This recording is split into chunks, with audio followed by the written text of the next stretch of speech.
Prepare to uncover the chilling secrets of Mothman and his cult. Journey with us to the heart of Point Pleasant, where folklore meets reality, where this legendary figure has not only haunted the region for decades, but also captivated the Fallout 76 community. Grab your guns, charge up your fusion cores, and let's discuss how Mothman swayed so many dwellers to his cause with just a single gaze of his majestic glowing eyes. Welcome back to another Fallout lore video on the channel, Wanderer. Today we're going to look at the mysterious Mothman, a creature that predates the Great War by centuries. Not only that, but with all the humans scrambling to control the waste, they often overlook the danger right in front of their face. This entity, whatever he is, managed not only to survive the bombs falling, but also amassed an entire devoted cult with very little to no effort. It was the year 1966 when a mysterious creature emerged in a small town of Point Pleasant, West Virginia.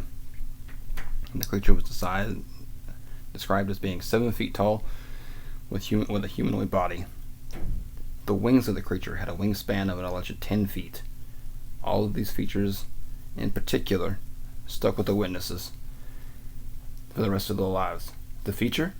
Mothman's glowing red eyes. For the next year, that moth-like creature continued to terrorize the residents of Point Pleasant. On December 12, 1966, 5 men were digging a grave in the old TNT located just outside Point Pleasant, about an hour drive. And days later, the creature appeared again before 2 couples going for a nighttime drive in the area. They spotted the creature and accelerated to 100 miles an hour to outrun it.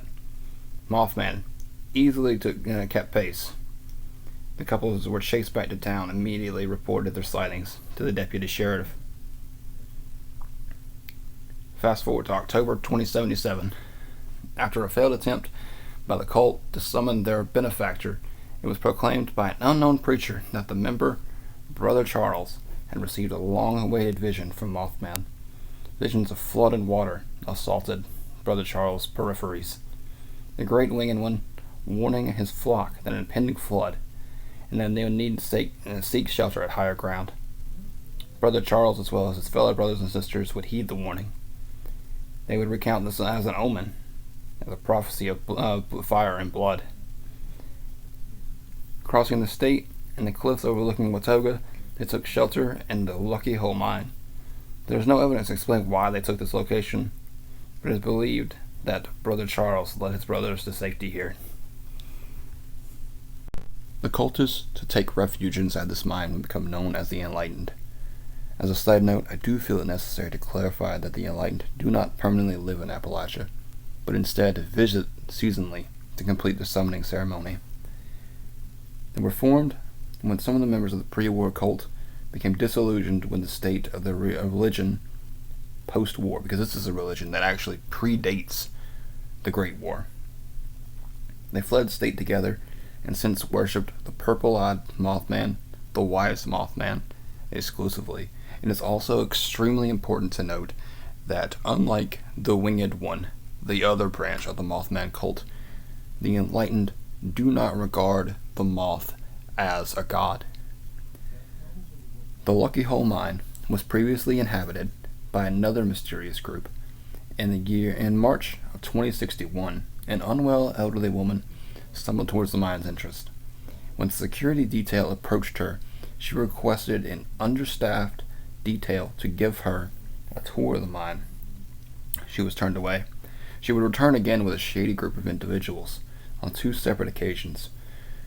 After this, the security would fear for their safety and would abandon their post.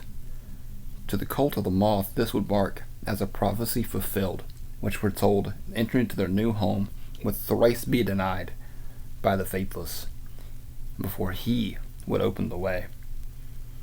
A sect of the cult of the moth, set from Point Pleasant with Brother Charles, arrived at the Lucky Hole Mine before the bombs fell on October 23rd.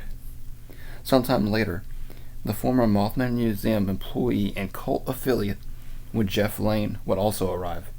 It would be extremely emotional, describing a being known as the Interloper, and this would bring about the schism that in the cult known as the Schism of Wood. The enlightened and the rest of the cult of the moth remained trapped in the mine for quite some time due to the immense fallout in the area. It was during this time that some members of the order began to commune with a darker force, a being called the Firstborn of the Wood. This new worship was led under the guidance of an entity or a woman known only as the First Priestess. The dark worship disgusted other members of the enlightened, as well as members of the cult of the moth. During this time in the mine, many of the enlightened began to hear whispers that filled them with an unbridled fear. Charles, however, continued to listen to the whispers and became wise to do so. In some ways, the priestess was credited for enabling the cultists with the ability to hear his voice. This was considered to be nothing short of heresy in the eyes of some of the cultists. These cultists fled the mine as soon as they could. Many others were not ready to face the post-apocalyptic world. Some even despaired and begged Charles to reject the truth and return to the safety of the mine. Charles, however, was steadfast in his faith and spoke of a place far from home, one where only those who heard the truth, the enlightened, were welcome. The wise Mothman is the entity that the enlightened worship. Most of the cult stayed inside the mine and worshipped the Firstborn of the Wood. The cult of the moth that remained chose to worship the holy red-eyed icon that had been seen before the bombs had fallen. They did this under the guide of the First Priestess of the Wood, who frequents the communion with entities such as the Great Moth and the Firstborn of the Wood. Those who chose to stay in the mine and worship the interloper were known as the Order of the Winged One, whereas those who left seeking the land that Charles spoke of for the enlightened were known as the Enlightened. The Enlightened referred to the sect of cult of the Winged Ones as the Dim Ones, clearly derogatory. This sect has also been seen to be gathering Mothman eggs and accompanying young moths into battle. The Enlightened think themselves blessed by the wise, generous Mothman, blessed by his truth. They deem this a lesson and a warning on the path of enlightenment. They consider themselves students of wisdom. They can listen and understand the whispers of the wise moth. They did this in the hopes that they transcend the limits of human understanding. And this is interesting because these moths possessed knowledge of astrology and astronomy, stuff that they shouldn't have access to, especially with the degradation of pre-war technology. So it really makes you wonder what sort of knowledge the Mothman actually has blessed them with, and if there's any validity to their claims. They credit this knowledge as a gift from the wise moth. Each sect of the Mothman cult deems the other as heretics, worshipping a pretender moth. The followers of the Winged Ones believe that in death the holy Mothman will shepherd them into a divine eternal light. Fearing the mutant moth as a god, that is the difference between the two sects, that the Winged Ones actually worship Mothman as a god. They also have been known to refer to Mothman as the Great Moth or the Bright One.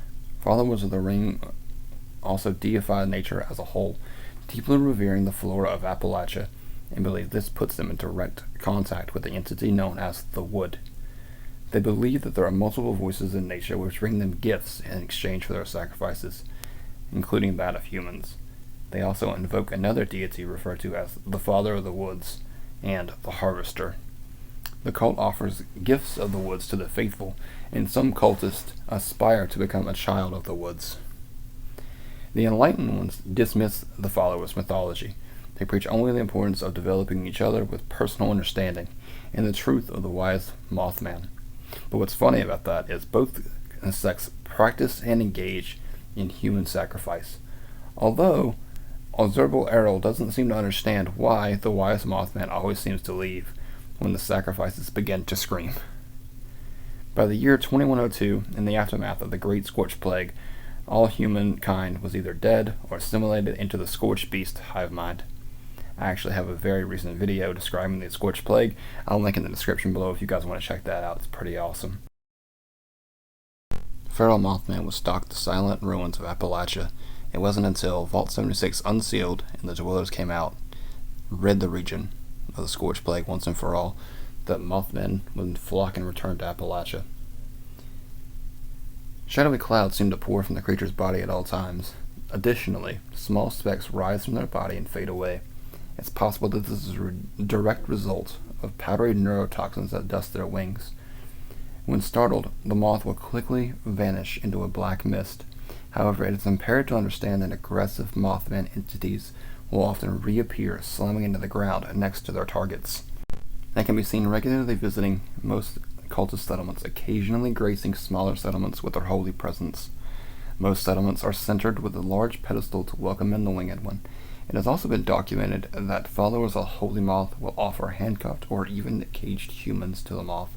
This is interesting because no evidence has actually ever been documented of the moth eating the offerings. Let's get into some variants that you can see out in the wasteland. We have the original Mothman that predates the Great War itself. We have a stalker version, which it looks just like this, both of which are fairly peaceful and will not attack you. They will just kind of look at you with those big red eyes.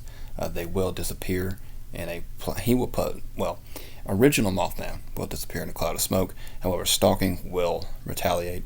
This is the vengeful moth. He comes with 3 subvariants, black, gray, and red, and they are always aggressive. Up next, we're going to have the glowing moth. Again, he will be aggressive, and he is glowing due to the radiation emanating from his body.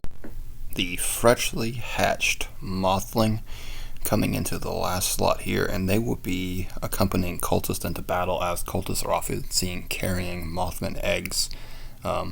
These are normally aggressive. They spawn with only the yellow, orangish eyes.